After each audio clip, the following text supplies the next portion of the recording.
Amiee Burke with Redox, welcome to the show. Thank you for having me, Tom. Good to have you on. We want to talk a little bit about the emerging nitrogen problems that we have in this country. We're on the backside of a pretty good price increase, and you guys have a product we want to talk specifically about today is RDXN. That's right. And so tell us a little bit about you, I guess, first, and then tell us a little bit about that product and what you've seen out of it, and how can we utilize it to help the economics of an acre of corn this year. Sure. So I'm business development for Redox Bionutrients. I've been with the company almost 2 years. Love working for a family-owned business. That's kind of where I really thrive. It's based in Boston, Massachusetts. So you make fun of my accent, that's okay. But I love agriculture. I love working in agriculture. It's been almost 8 years since I've been in agriculture. So travel up and down the Midwest and the East Coast, working with guys, trying to help them out. Right.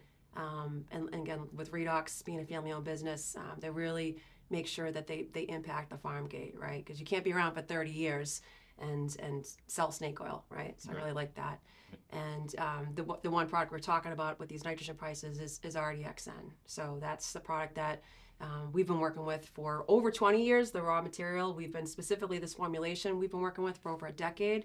And then we launched it commercially, I think it was like 3 or 4 years ago. So it's been out and about, but really made an impact in the Midwest. Last year in particular, we had a bunch of trials that we did in and around this area.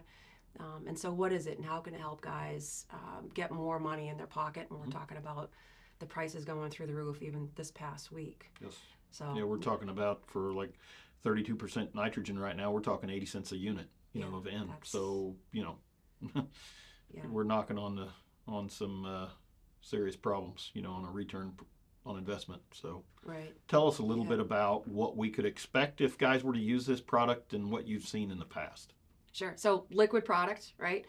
It's made out of botanical extracts is like the powerhouse in this product, right? So you can't kill it. There's no bug in a jug. Not that there's anything wrong with that, but it's got a 3-year shelf life, and basically it's going to be going in season with your liquid nitrogen. So what is this stuff doing? So unlike other nutrient use efficiency products, they're like a bug in a jug or an AMF or a sugar or a nitrogen stabilizer, which are all good things, right? What they all have in common is it's all a soil-based mode of action. So I'm putting in a bug that's going to fix more nitrogen, or I'm giving sugar that's going to feed the bug, right? So those are all the things. Those are all good. Where RDXN will take over, where it passes the baton, is once it gets into the plant, right? The plant can do one or two things with that nitrogen. It can either metabolize it, just like we metabolize our food, right? Or it can store it in the vacuoles of its cell, which at how expensive it is, we don't want to have any extra storage that we don't need, right? And so what RDXN does is when that plant's taking in that nitrogen and is getting ready to metabolize it, it opens up the bottleneck so it can actually get more of that nitrogen metabolized to that plant available form to ultimately make amino acids, proteins, and roots and shoots, right? That's where we make our money.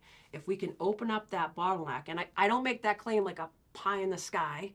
Sure I am. Open up that bottleneck. What do you mean by that? Like, we have gene expression data. We've got academic CRO trials to say we turn on specific genes inside the plant to facilitate more of that nitrogen being metabolized, right? And so when you use this tool, you can kind of do one of two things. You can keep everything the same, right? And get more of that 28%. So let me ask you this. On your 28, like, how much of that is actually getting into the plant, efficiency-wise? You give me a number. What would that be? It's extremely low, to be honest with you. From the numbers I know, it's less than 50%. Okay, so let's just say it's 50%. Right? University of Illinois would say, what, 30%, 35%, but we'll give you 50%. If RDXN can come in and increase that efficiency by 10%, 20%, right? Well, then by that very logic, further upstream, I can use less material, right? Because I'm getting more of that product in. So we look at the economics of, like, if I'm driving more efficiency inside the plant and I can use less material up front of my 28, right? It's not about using less nitrogen. It's about metabolizing more of the nitrogen that you're giving the plant. If I can drive 10, 20% more efficiency, then I can take my 40 gallons, my 50 gallons at side dress, I could take 10 gallons right off the top. Right. because I've got more of that nitrogen going into that plant and being metabolized, right? It's not how many pounds I apply, it's how much that plant can metabolize and come out the other end. Yeah, it's all about effectiveness and usability, right? That's what we're kind of big on. It's like, okay, we apply 200 pounds of this and we apply 200 pounds of that, 200 pounds of that, but what are we actually getting, right? And that's where we like to go out and scout and really see, do we have nitrogen deficiencies? Okay, why do I have a nitrogen deficiency if I've got, 1 pound per bushel that I think, right? It's either a placement issue or an efficiency issue. And so this product is going to help solve that efficiency, correct? Yeah, absolutely. Right? Again, we're driving the efficiency from the inside out. And it's not like a PGR where we're forcing a hormonal response. We're using botanical extracts to open up systems, open up the plant's metabolic system in a way that those pathways are already there. We're just allowing them to come online, and they stay on through the growing season. Because guys will ask, well, how long does this material last? Well, material is manufactured in a way that the plant can access it and use it right away. But when we turn on that metabolism, we'll say, turn that fire up in your belly, right? It stays on, right? Well, what we want to target, though, when we look at opportunities in the field is, right now, you said 80 cents a unit. Let's take 10 gallons, 20 gallons. I mean, the claim for RDXM is a 50% of in-season replacement of nitrogen. Most guys are probably not going to do that right off the gate, though. Right. Yeah. We never want nitrogen to be our yield limiting factor, right? And so that's that sensitive spot that we get into when we make recommendations. So, if we can knock back 50 and we're only asking guys to go back by, 10 or 15 to 20%, that's that gives us some cushion, right? To help people feel good. So tell me a little bit about what can this all go in? How do we get this applied? Yeah, so logistics, right? So I would say broadcast is the least efficient. But if that's your only shot on goal, then let me step back and say we're talking 16 to 32 ounces. We are not talking per acre. We're not talking a ton of material. Broadcast would be the least efficient because it's a plant-based mode of action. We want to get as close to the seed or to the plant as possible. Well, it increases efficiency too, right? Yeah. Absolutely. Location. 100%. So you could go in furrow, you can go 2x2, you can do Y drop, you can fertigate. It can't be foliar at this time, but you can stream it on, right? So just get it as close to the plant as possible. You can put it in with your in-season nitrogen. And if you're looking to replace, you've got flexibility on timing there, whether you do it at planting or you can come in at your side dress. If you're looking to just get the top end for yield, I would say look for the biggest in-season load, that biggest, what I call a bowl candy that plant's going to eat, and then I put it in at that time because we want to turn that fire up in the plant's belly to metabolize it on the other end.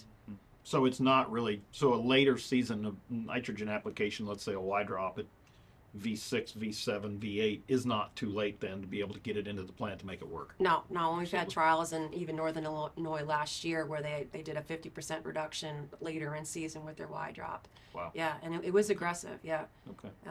That gives us a wide window, right? Absolutely. A lot of times we get into products where we have to be in furrow, we have to be 2x2, and that automatically knocks a lot of guys out of the game, right? Because, there are more and more people adopting that. I don't want to say technology, right? But that mean of application of nutrients, which is great. Again, we know where our row's going to be, so why don't we place it as efficient as we can? Yeah. But if we can go that late in the Y drop, that's, it creates a lot of flexibility for guys. So that's great. 100%. And relatively effective from a cost per acre, right? We don't need to go into that, but it's easily going to pay for itself and then some, right, with those savings. Especially this week, yes. Yeah, right. Yeah, so, I mean, not thing to laugh about, but absolutely, guys are looking at driving the economics behind it. Yeah. Yeah, we're big about ROI, and that's really what we need to be focusing on. Everybody wants to brag about big yields, but at the end of the day, I say you can brag to your banker or brag to the coffee shop. So which one do you want to brag to? And at this point, we need to be making sure that the banker gets covered. That's right. So times are tough, and companies like you and people like you are here to help. So and utilize this technology.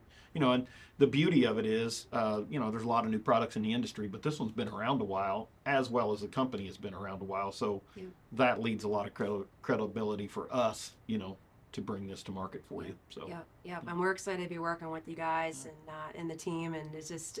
Good people, gather around good people, and ultimately we're here to help the farmers, and we'll go from there. All right. Well, thank you for being on the show. Greatly appreciate your time. Yeah, thank you. Thank you.